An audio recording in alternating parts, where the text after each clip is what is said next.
Rəqəmsal İnkişaf və Nəqliyyat Nazirliyinin yanında Elektron Təhlükəsizlik Xidməti və Elm və Təhsil Nazirliyinin Məktəblinin Dostu layihəsinin birgə təşkilatçılığı ilə məktəblilərin maarifləndirilməsi prosesi başa çatmışdır.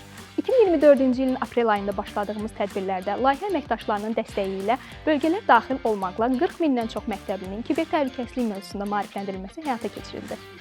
Maarifləndirmə tədbirlərinin keçirilməsində əsas məqsəd uşaqların zərərli informasiyadan qorunması haqqında qanuna və Azərbaycan Respublikası İnformasiya Təhlükəsizliyi və Kiber Təhlükəsizliyə dair 2023-2027-ci illər üçün strategiyanın müvafiq bəndinə əsasən uşaqların internetdən təhlükəsiz istifadə imkanlarının möhkəmləndirilməsi olmuşdur.